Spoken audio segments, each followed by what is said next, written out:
Well, thank you, Pedro. Let's go like that. I will save you a little bit of trouble. So what you see behind me is my office in Zagreb.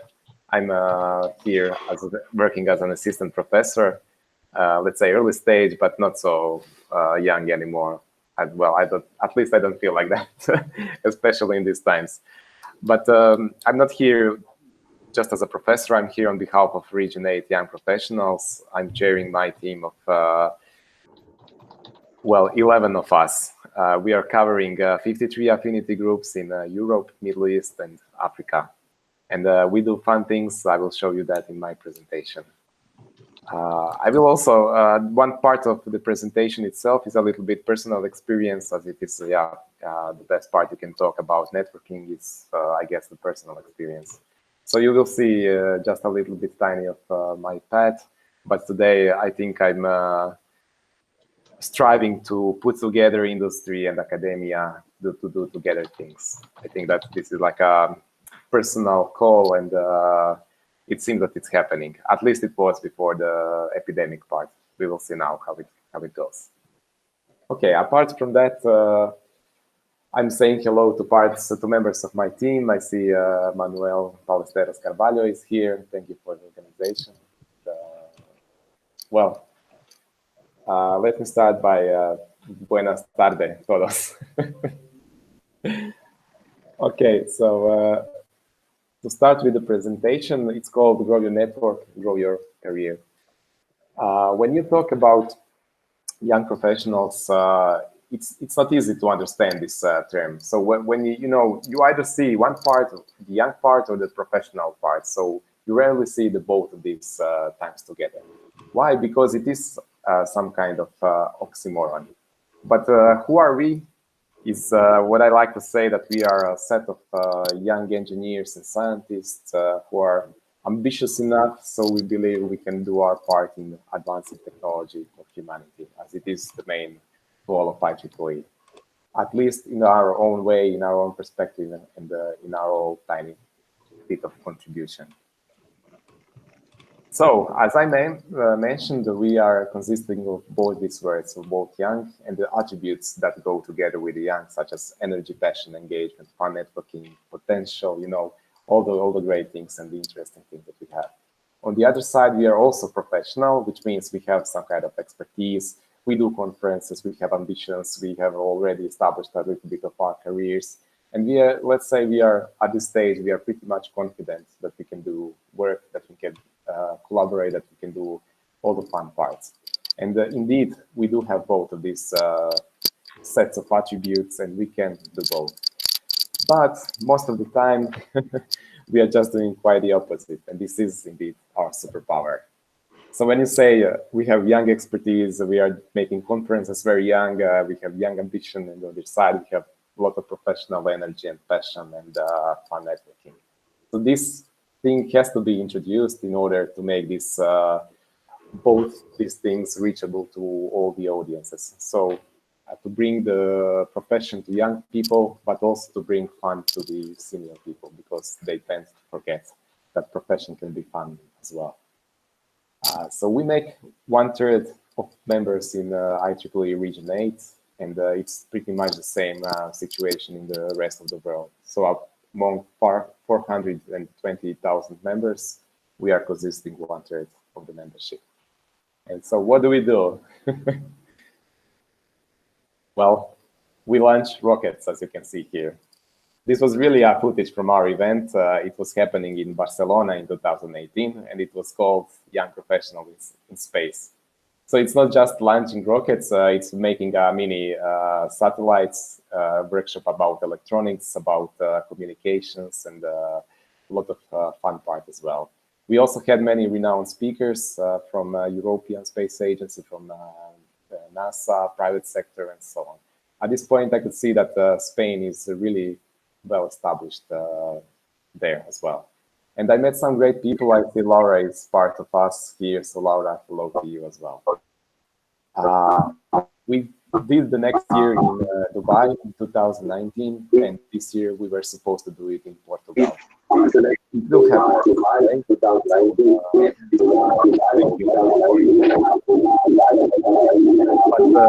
than launching rockets, we launch careers.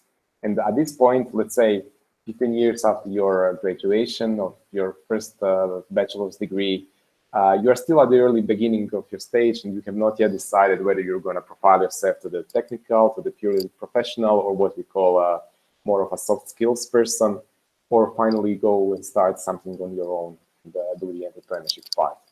But what's the biggest thing among us is that you can do all of this at the same time with steering a little bit to your own way. As I say, the difference between these three things is the thinnest at the age of young professionals.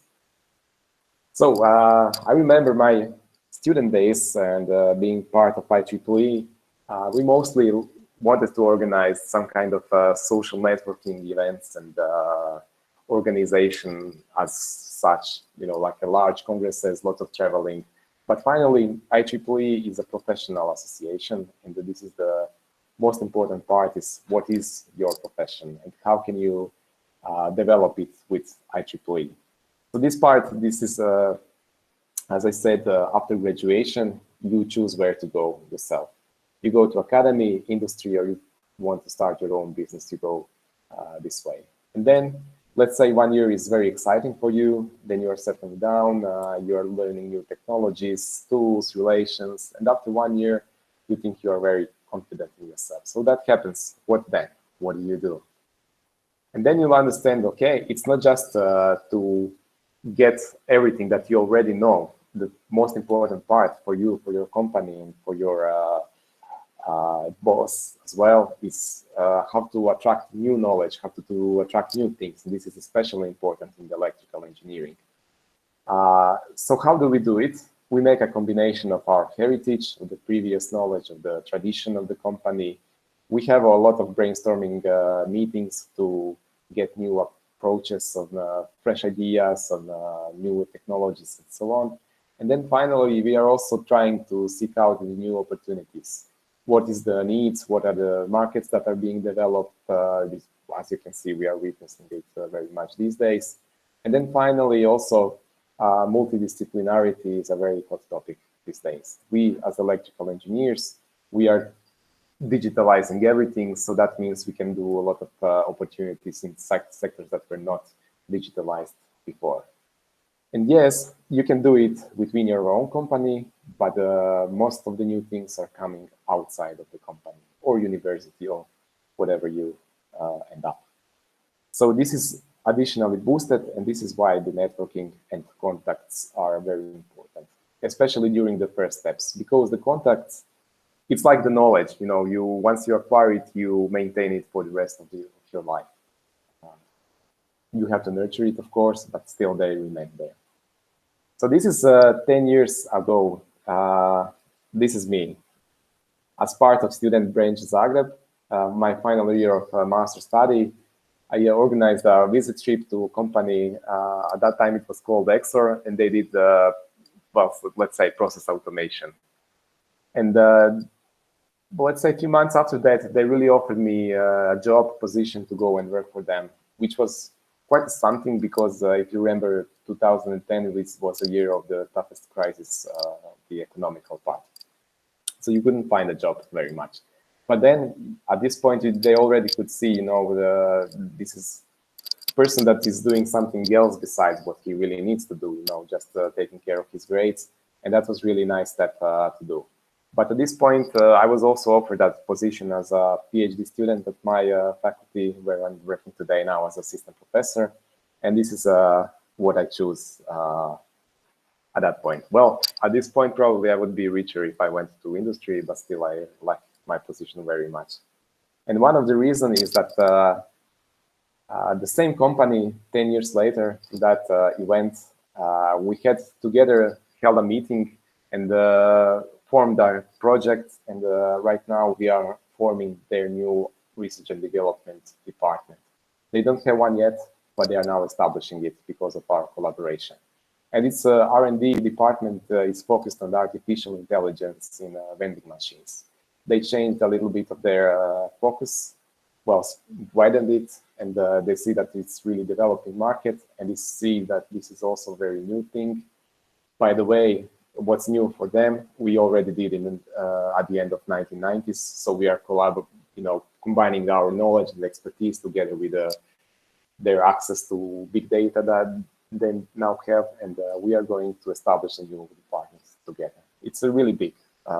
It's so far it already involved some 20 people employed in the project, so we will see how it develops further on. But apart from that, well, this wouldn't happen. This would never happen if I stayed as employee or if I only did research at my PhD. Well, perhaps it would happen, but not at my age, not right now. And one huge part that it happened is because of the IEEE itself. Not for the IEEE like that, but because of all the skills and all the people you met and all the skills you developed together with these people and all the confidence that you acquired and all the events that you organized, people you talked with, all the perspectives, all the new things that you learned that they're coming from these people, and that's how it works. And today I'm also, as I mentioned at the beginning, I'm chairing my team of 11 people, and they are all very special people in their professional life. So I take also this opportunity to say hi to them, because I think some of them are listening. Well, Manuel is here for sure. And if you talk with all of them, they had all very similar stories and very nice career already at this early stage. And what we do as the committee is we take care of 53 young professionals affinity group. One of them is Spain. You see Arturo here as the chair. And what we are doing is we are trying to engage them to do things like we did before when we were chairs of young professionals affinity group. And we are doing that very well. As you can see, we are taking 1/3 of the whole IEEE, and we are, as young professionals, we did more than 700 events in 2019, and in Region 8, more than 200 events. These are only the reported ones, because young professionals usually don't like the administration very much, so this number is even larger in reality. So some of the exceptional people is Piotr Graka from Poland, and my former affinity group in the Croatia section. They did well. This was 2018 award. And in 2019, together with many different people, we as a committee initialized more than, as you can see here, 46 very large events, usually more than 100 people, and some of the photos are already here. And that's the places where you meet people. So how do you do it? You have your local affinity group, Arturo as the chair, as I mentioned, and they submit some kind of idea to one of these 3 programs, like STEP, Student Transition and Elevation Partnership, Meetup, nice social meeting events next to the large conferences. You can indeed meet very expert people and very renowned scientists in the area. And then finally, local activity funding is whatever you would like to do, you can get $750 for that. And this is the website where you can apply it. Some of more benefits and some of more our programs that I'm going to mention in the next 2 slides. But what is interesting, these 3 occurred from ideas that were developed from you as volunteers, from members of student branches and members of affinity groups. And in particular, very much in the Region 8, as last 2 chairs of Young Professional Committee really come from Region 8. Okay, and then 2020 is completely different than everything we had before. And it's unprecedented times. And as we like to say, what we do is we transfer the knowledge and we connect the people as IEEE. And in 2020, that really means doing it online. And this is like a joke, internal joke from my team, because the first thing you wanted to do is to do something with your own camp. How can you support people around you, humanity itself? And then finally, after 1 month of this impression, you finally go back to your original idea. I'm an electrical engineer. What can electrical engineers do with pandemics?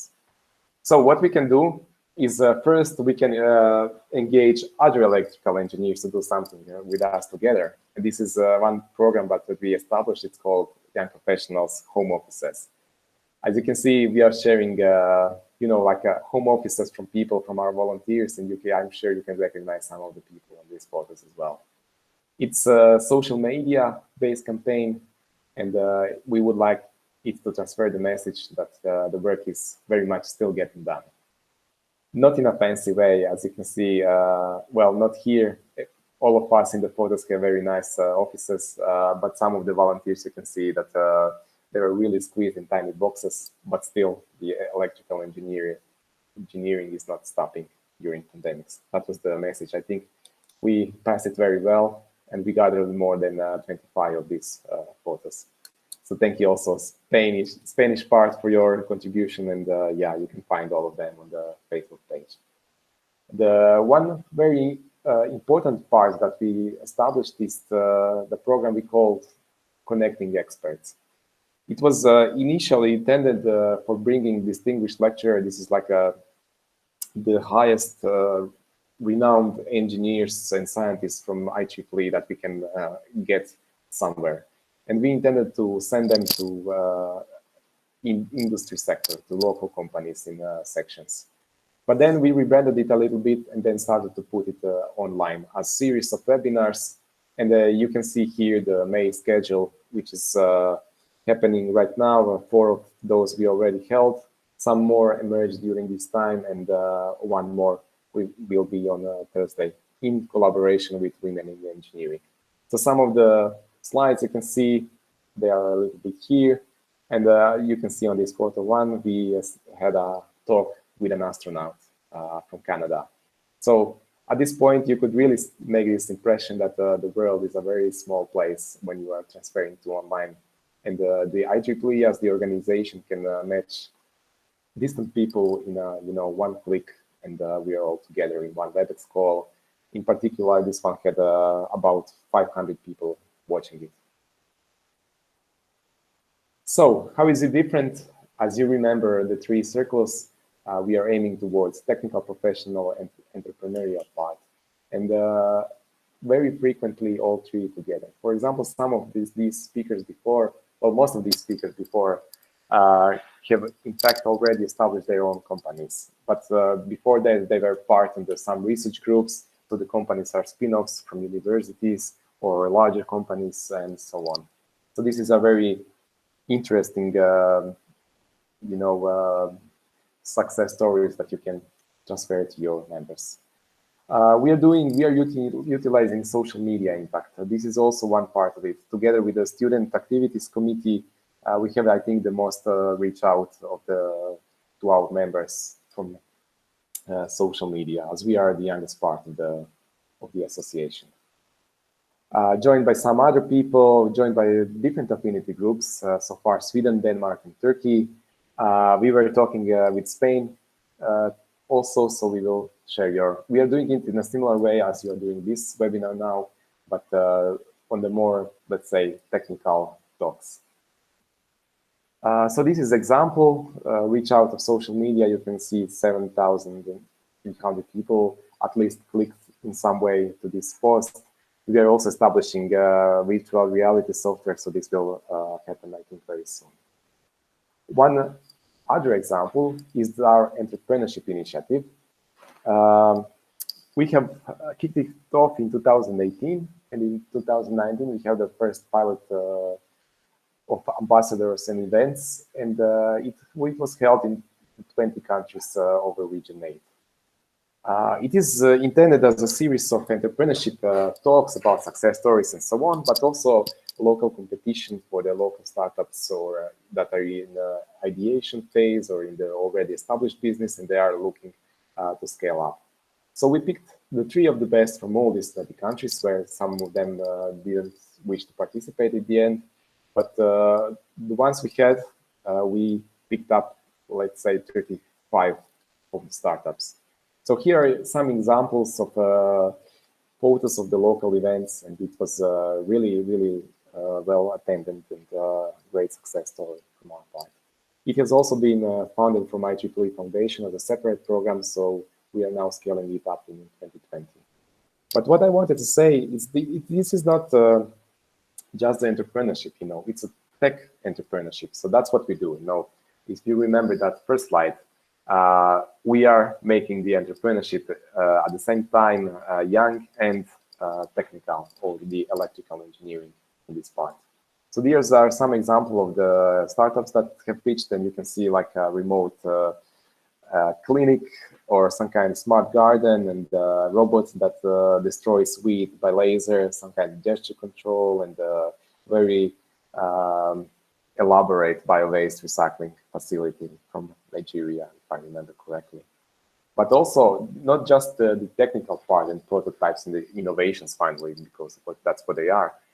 People who participate also develop a lot of presentation and business skills. This is very nice to have in the electrical engineering, and also very nice to have technical part of the entrepreneurship in the entrepreneurship itself. So a little bit of more numbers. We had these 35 competitors from local section. We have put them in one large pool, and we have been choosing 6 winners, 4 by the committee and 2 by the social media audience. So we were fortunate that this one was coinciding with the pandemics. So we did it really online. And you can see here it reached more than 150,000 people. So this is good for us, of course, but more than that, it's really good for the startups, because so many people watch their ideas and they already have some kind of the global impact at, as you remember, I said, at one click of your mouse. And what is very nice coinciding with this presentation is that currently there is an open call for ambassadors, and it's open till June 15th. So if you're interested, visit the social media page and you can apply as an ambassador or hold your local event, whether it's going to be online as a form of a hackathon or a datathon this year, or as we believe that by the end of the year it will be possible to meet in person as well. So this is all from my presentation. There are a little bit various inputs, but most of all, I wanted to share with you some ideas on how you can engage your local community and what you can do to broaden your network. And finally, it's going to be really useful in your career. And it's never going like you are just committed to the career or you're just committed to volunteering. It has to be always iterative, a little bit of this, a little bit of that. And then you put what you have learned in the one part to the other part, and from the other part to the first part, and so on. And it's really a lifelong learning. So thank you for your attention. If you want, you can always reach us at this email, and I'm here at your disposal for the questions and answers part of the session. Thanks a lot, Vinko. It's a pleasure to hear from you. We have a question from Aida Junquera. She's asking about how can a student join to IEEE Young Professionals? Okay, so you can be, officially young professionals if you have finished your bachelor degree or your first degree. After that, when you are joining IEEE or renewing your membership, you just add young professionals, and they are free of charge. It's $0 to join young professionals together with your IEEE membership. But you don't need to wait till graduation, because our mission as young professionals is to engage students already. So you can, many of our events are really focusing students, and we would like you to acquire skills or knowledge or contacts that are gonna help you in building your career or in finding your first job and so on. You don't need to wait till you graduate completely to master's degree. You can already start it in the early days of your bachelor's degree. It will form your way of study. It will perhaps even bring you bachelor or master thesis in collaboration with the company you would like to go after that. So it's really pays off to look into it. And right now, we have Arturo in this call. You can ask him what are the plans for the Spanish young professionals. Okay, thank you very much.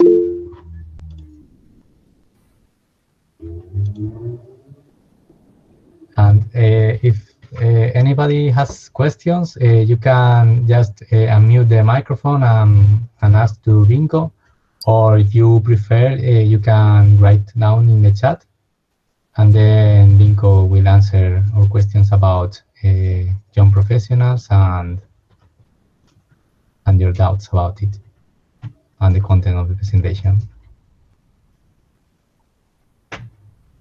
Hi, it's Arturo here.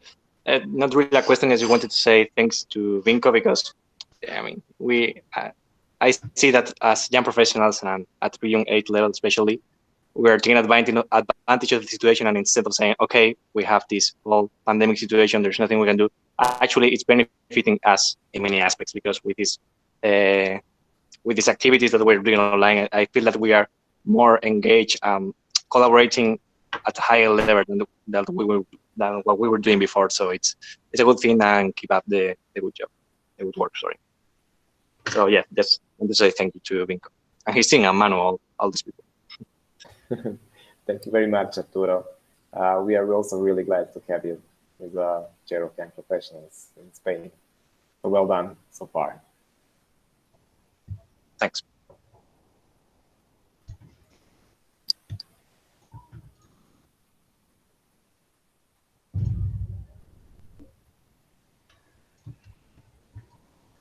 Okay.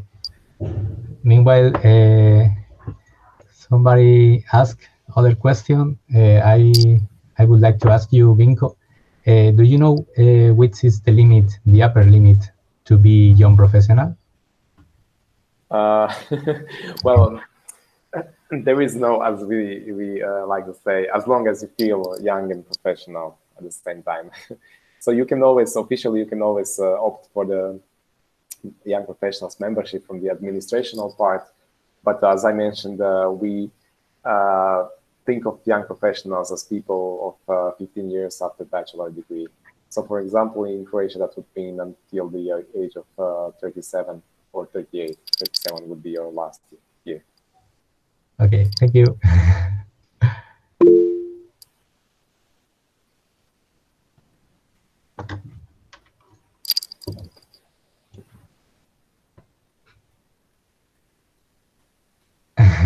So we have a comment from Antonio. That's really true, what you wrote.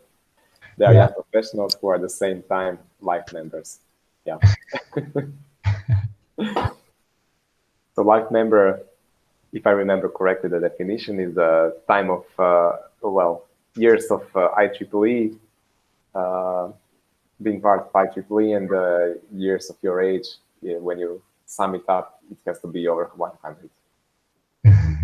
We are developing now the IEEE Takapanu chapter inside the UNED, and we have some of the students there have 55 years old. Because UNED is different in this way. We will have young professionals of 55 and 60 years old, but they are young professionals too. Yeah, but this is really important part. If you are a university professor and you would like to reach your students in a way that they understand, you know, this, you are a young professional, in fact, by all means. Of course. I'm women engineering too, then I can be there. Yeah. And that is very true. What we like the most is to have all the diversity in age at our meetings. So these meetups, as I mentioned, the very large events, the social gatherings next to the conferences are exactly this kind of thing. You can at the same time meet master students, PhD students, you know, and on the other side, conference keynote speakers, which are the senior professors, so you got a lot of expertise behind them, a lot of experience, and also of the global renowned part in this. And it's also, as I mentioned, it's very important to reach out of your company for when you want to bring new knowledge. These meetups all, in fact, have all just 50% of IEEE members. The rest of the members are outside of IEEE. So this is how we also attract this knowledge and ideas from beyond the organization.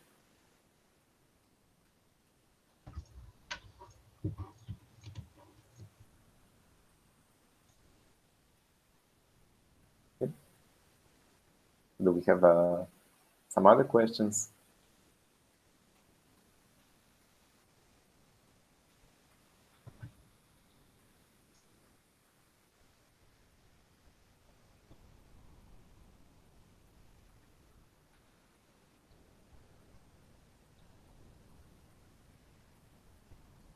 Yeah, so there is a chat from Manuel that say that what should be the next connection experts session. Let me see if I can share it again. Just a moment. So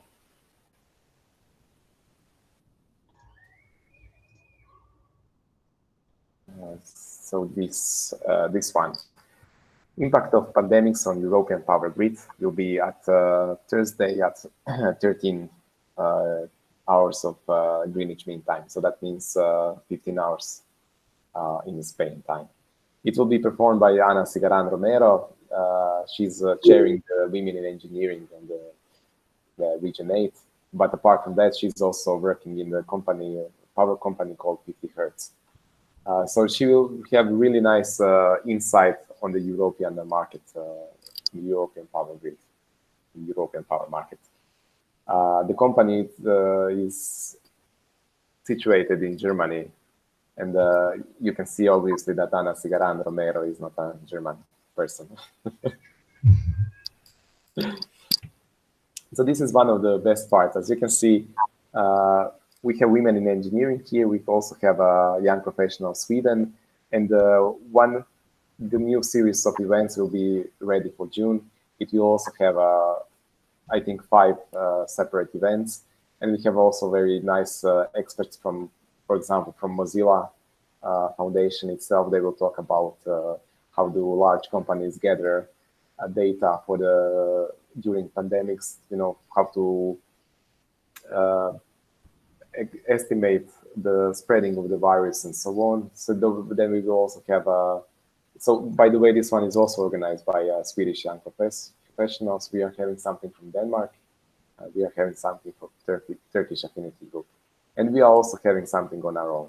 You know, like our committee is inviting some people to talk about smart grids and so on. We send it as an e-notice, only this flyer, and then you can opt for you know, like a regular emails before every session. And if there is some new sessions that we have not estimated 1 month in advance, like this astronaut talk that we were talking about, then you can have a separate email only for this part.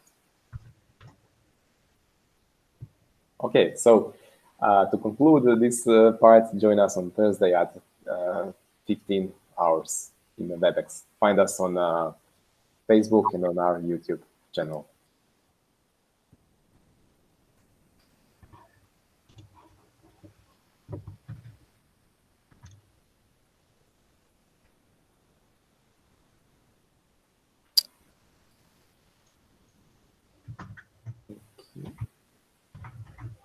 I see also a question from Brian. As someone who has been part of IEEE in a managing-like position for both student and YP, would you say it is easier to engage students than young professionals to take part of events? Any tips on how to approach young professionals? Well, this is always a hard thing to say, not because it's hard in general, but it's very local based, you know. So you really need to talk with people in Spain to see what they are really interested in, and this is why the best thing we have is affinity groups in sections, like I already mentioned a few times, Arturo and his team in Spain. So what we have really learned that all the young professionals like is indeed success stories of some way. So you can see and learn people path in different areas, For example, this entrepreneurship part is really interesting to young professionals, not because everybody would like to be entrepreneurs, but it's also a way how you can form your ideas, research into a business and establish it even within your own company or within a research project in academia and so on. This is really, really one part, and the second part is social networking, definitely. But not just, let's throw a party. But, well, that works too, of course. But in this sense, let's throw a technical party. And, once you are really relaxed, which is not a problem in Spain, obviously, well, southern part at least. But, once you are really relaxed in the ambience that is looking like a very relaxed way, then you are easier to talk with senior professors and experts that you would hesitate to approach and ask questions otherwise. So this is a really, really important part. That's what we say when we say we are making conferences younger,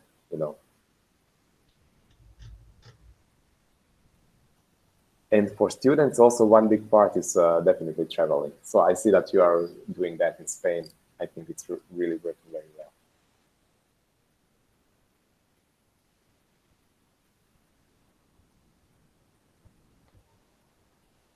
Okay. Thanks a lot, Vinko. Thanks for this webinar, and thanks for your knowledge about young professionals, proposals, and upcoming sessions. And thanks a lot for answering the questions. Thank you, Pedro. It was really an honor to be here and contribute to your program. This is really great thing that you have, and it's really nice that you have, as I mentioned, putting together the diversity in age. I really see that it's working very well in the Spain section. It's really a nice story. I'm gonna share it within our section as well in Croatia and among the other affinity groups. So great, thanks a lot. And thanks for all attendees to being part of this webinar. If you have more questions, don't hesitate. You can ask directly to Young Professionals R8, as Vinko shared their email, to their contact email. And take care, and see you in next sessions. Bye. goodbye, everyone. Thank you. Thank you. Bye. Thanks. Bye. Thank you very much, and take care. Bye-bye.